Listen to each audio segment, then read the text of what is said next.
Hi, Barbara. Nice to talk to you today. Hi.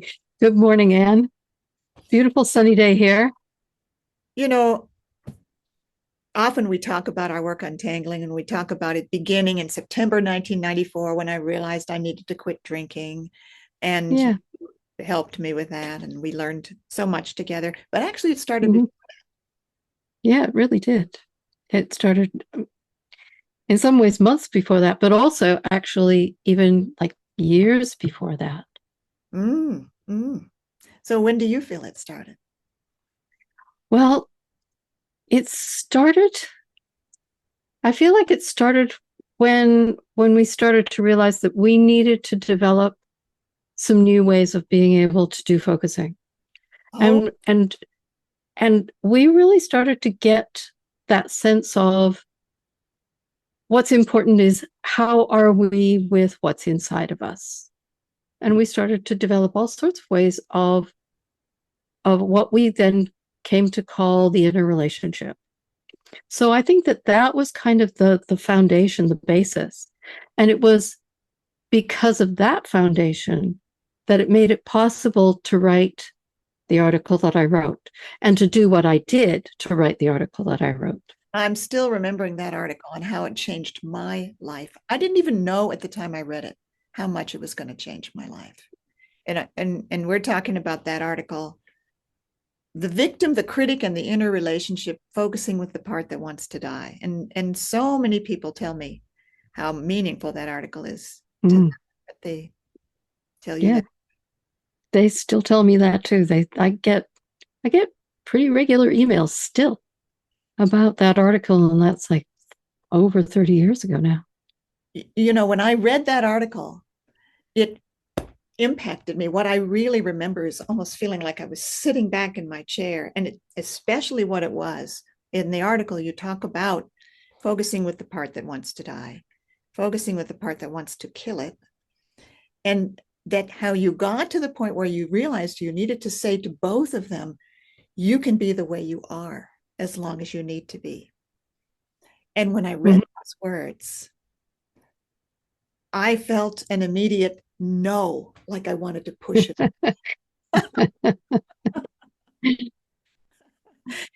I love the article, but I felt I no.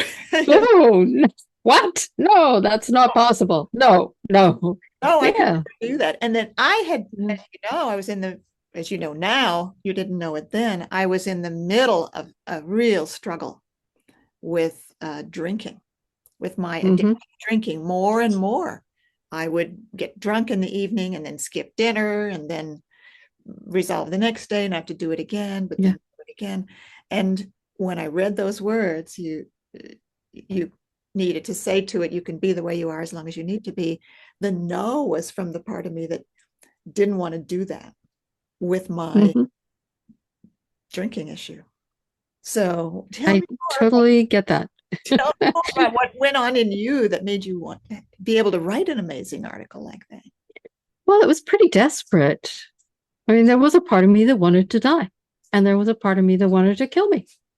And it was very getting pretty scary actually. Like something in me was getting very scared that the part that wanted to die and the part of me that wanted to kill me would collaborate and actually knock me off. And like, ooh gosh. Um and and all I had available was in a relationship focusing at that point. Everything else that I had done, and I'd done a whole bunch of therapy, and it had been worse than useless sometimes. So I was really, stuck with um my own capacity, my own ability to do something about it myself. And with the interrelationship, uh we really believed in being able to be compassionately present for whatever was there. And so it was like I was up against it. I had to be compassionately present for whatever was there. And the crux of that was the capacity to say, you can be there the way you are.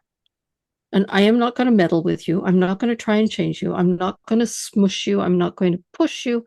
I'm just going to be here with you. And I mean, it's going to be the way it is anyway. So it's like, am I going to fight with that, or am I going to be an accepting presence for that? So it's really about your own presence. Yes. That's something you have control over. That's something I can do something about. Mm-hmm. Mm-hmm. I can't do anything about changing them anyway. I could try. And yes, there are things that you can do that kind of distract or whatever. But to actually meet something at that level, I had to just be there and be with it. And that was it. So it's as if your process itself taught you what a way it needed you to be with you. Yeah. And I'm seeing in that the direct roots of the method we created together. Yeah.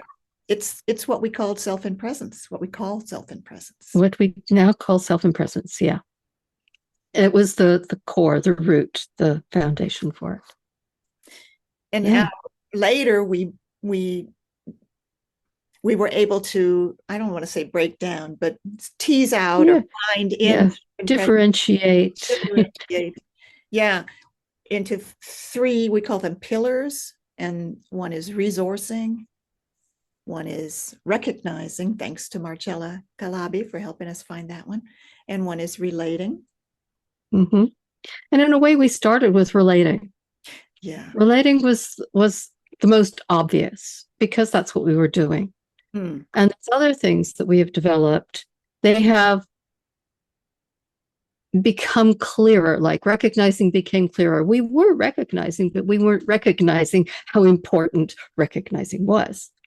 So we came to go, oh, yeah, you need to be able to notice, you need to be able to recognize what's going on in order to be able to relate.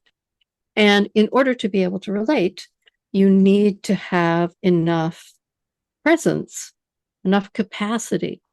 And the way to strengthen that, the best way to strengthen that is through what we call resourcing. So resourcing is what we realized we needed to teach people, first of all, to pause, to feel what feels good. Oh, Barbara, I remember when we were teaching together, I think it was 2001, and you first brought in the idea of feeling what feels good in the body as a way of resourcing. And I was like, something in me was, I don't have anything like that. Yeah, I believe it actually. But you were teaching, you were guiding the whole group, and you were droning on and on. And I'm like, I'm going to get through this. I'm going to get through this. Okay, what does feel good? And it was that I felt my body supported by what I was sitting on. And I'm like, oh, that actually feels good. I can do this. He is onto something here. What a surprise. And I want to talk to you more about the origins of our work and how we learned both about self and presence, and also how the process itself taught us about parts. Absolutely. And yeah, let's do that in our next video. How about that? sounds like a plan. I like it.